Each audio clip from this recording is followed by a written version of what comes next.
In this 1.1 million square foot warehouse in Fort Worth, Texas, millions of dollars worth of goods are stockpiled ahead of potentially sweeping tariffs expected to be levied against China, Mexico, and Canada. This is an import-heavy economy. Most of what we consume comes in from Southeast Asia and China. A lot of those goods might be coming in and have a tariff slapped on them. Front-loading is a tool companies use to buy and store their goods in advance, in this case to avoid pricey tariffs. Big brands like Walmart and Columbia Sportswear are executing this strategy. Walmart's imports from China rose 33% from 2023 to 2024. Columbia Sportswear imports went up 50% during the same time and jumped over 80% during the March to December period.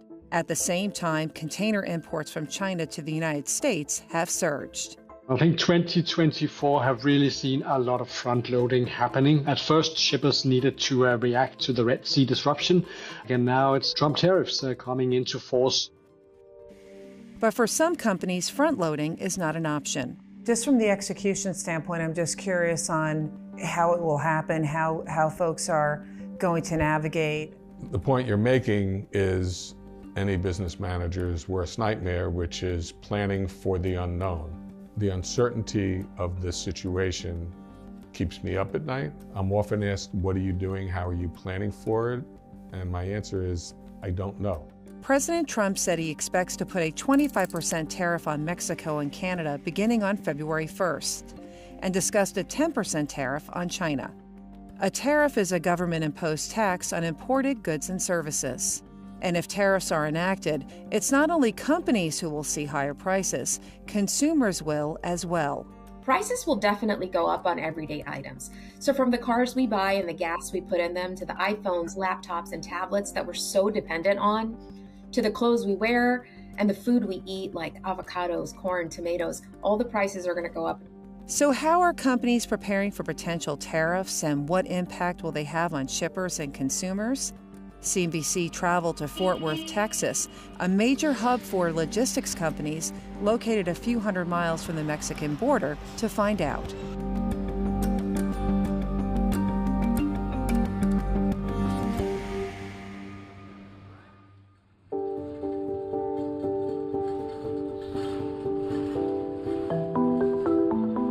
Paul Brazier is the head of global supply chain for ITS Logistics, a leading U.S. shipper with annual revenues of about $1 billion.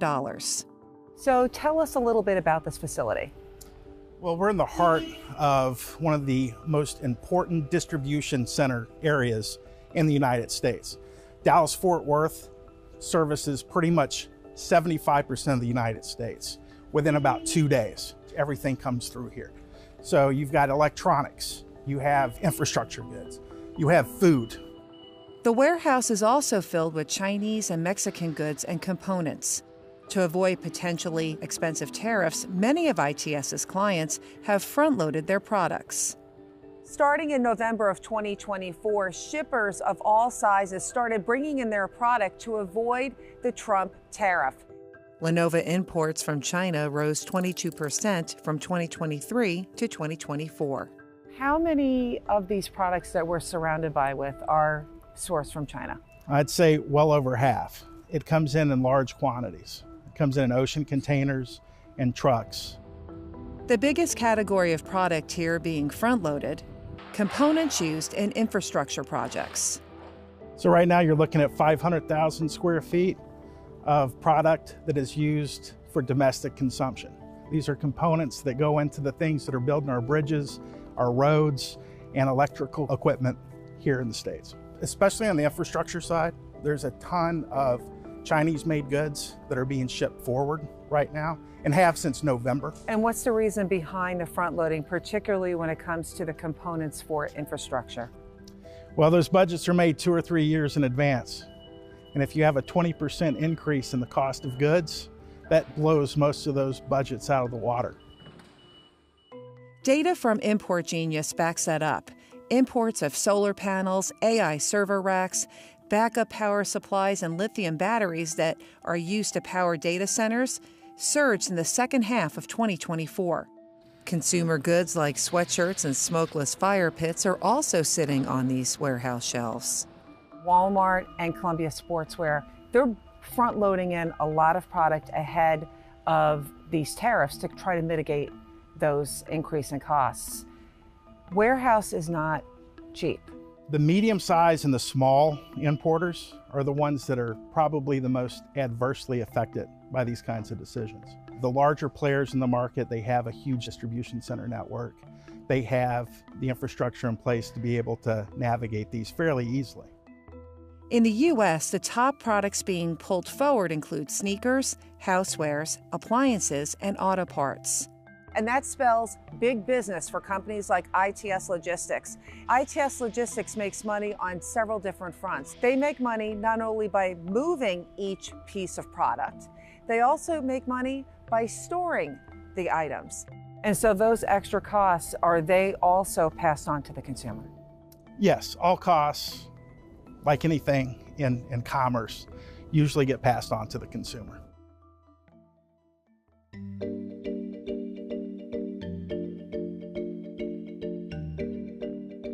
Rick Muscat is the president of Deer Stags, a family business that makes $50 men's shoes sold at Macy's, Kohl's, JCPenney, and Amazon. The business imports about 2 million shoes annually, and about 98% of those are made in China.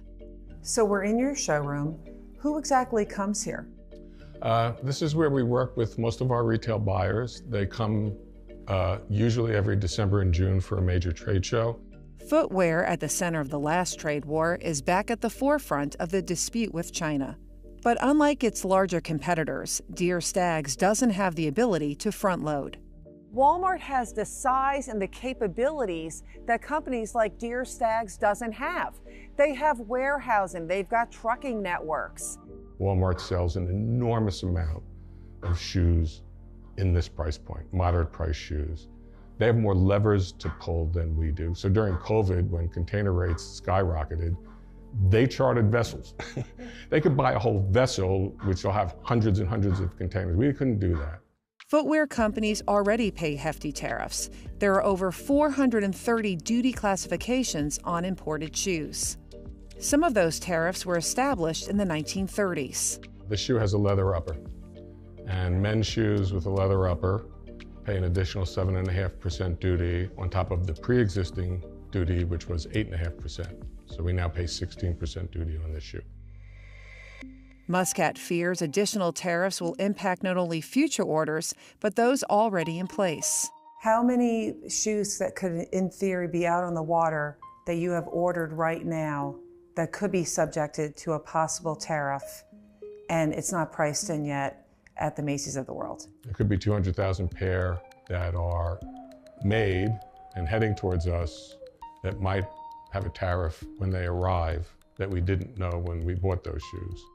This is the kind of thing that causes importers, shippers, customs brokers nightmares, because you're essentially changing the price after it's been imported, and who is going to have to pay that difference? It becomes a logistical nightmare.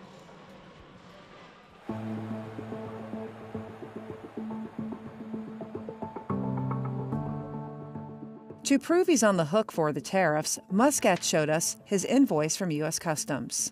Can you explain to us what exactly this is and show us in terms of who is paying the tariff? When we import the shoes into the United States, U.S. Customs and Border Control sends us an invoice and takes the money out of our account. Once the importer pays that tariff, it's part of our cost of goods, and it affects our selling price accordingly. And it lists the product we brought in and what the duty rate is. And in this particular group, we had 3 or 4 different products. Some were at 6% duty, some were at 12.5% duty, and the aggregate of all of this came to a total duty of $6,133.90 for the shipment. We were billed that amount, and U.S. Customs pulled that amount from our checking account at Chase Bank. So not China's bank account, No, but your bank we account. paid for it, yes. Muscat says higher tariffs will translate into higher prices for his consumers. The increase in the tariff will ultimately show up at the price tag when a consumer goes into a store, and the consumer will pay more.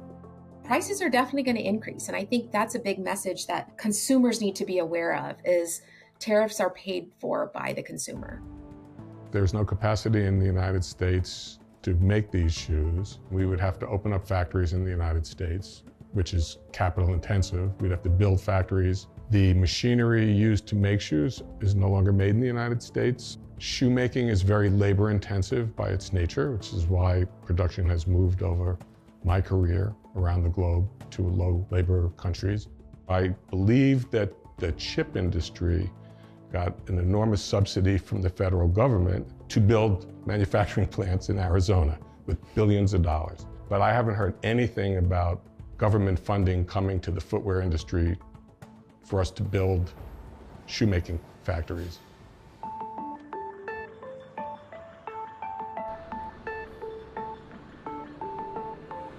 ITS's Fort Worth warehouse is located about 400 miles from Laredo, Texas, the largest land port in the U.S., accounting for 35% of all U.S.-Mexico trade that crosses the border. And what about Mexico? How much of Mexican trade comes here? More and more. There's one whole side of this warehouse that's probably 50% Mexican goods. But higher tariffs on Mexican goods could disrupt that pipeline. The expansion of tariffs on Mexico and Canada, how is that going to impact the flow of trade? Mexico is our largest trading partner. It's going to adversely affect it in a myriad of ways. It's going to increase the cost to move goods. There's not going to be enough equipment to load either northbound or southbound. If there are additional fees added to just the movement of goods, it's going to impact the consumer both here and in Mexico. We could get to a place where that flow just stops. In 2024, Mexico was the largest importer of goods to the U.S., ahead of China, accounting for $466 billion in imports. Mexico also produces 3.5 million vehicles annually. 76% of those are destined for the U.S. market. Distribution facilities just like this one also handle exports. And the big threat with the trade war is retaliatory tariffs. Mexican President Claudia Sheinbaum said her country would hit back if tariffs were imposed.